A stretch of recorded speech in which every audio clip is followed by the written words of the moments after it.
আসসালামু আলাইকুম আপুরা ভাইয়ারা আপনারা সবাই কেমন আছেন? আলহামদুলিল্লাহ আমি ভালো আছি।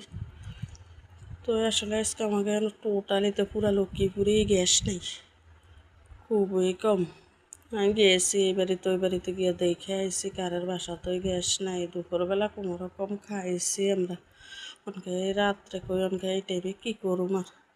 তাই ডাইল দুগা ধুইছি, আলু দুগারে কুচাই লইছি, লই পেঁয়াজ কাটি টমেটো রসুন কতটা কুচাই দিছি, বাড়ি নেই অনকা রাত করিয়া টমেটো করে কুটি দিয়ে দিছি।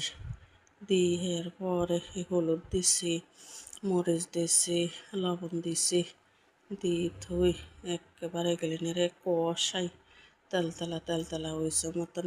পরে ডালি দিছি আমি, এই ডালি দিছি, ডাইল দুই দেখছি, ডালি দিছি, ডাইল দিয়ে লাড়ছি কতক্ষণ, লাড়ি সারি এই তেলতলা হয়েছে।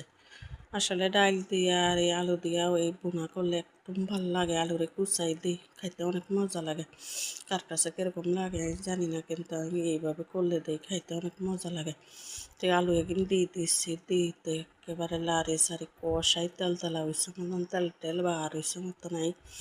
এবার কেন জল কদ্দুর দিয়ে দিছি, জল কদ্দুর দিই তারপরে একবারে ডাকিয়া দিছি, পরে দিয়ে আবার লাড়ি দিছি, লাড়ি দিছি, দিয়ে থই একবারে এই অনকা একটু জল বেশি তুই চুলা এবার একটু দিয়ে আগুন বাড়ছে মতন।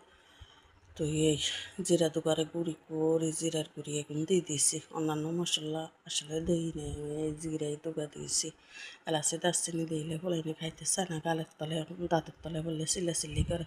তো ঠিক আছে আপুরা ভাইয়ারা সবাই ভালো থাকবেন, আমার জন্য দোয়া করবেন, আমিও সবার জন্য দোয়া করি। ধন্যবাদ।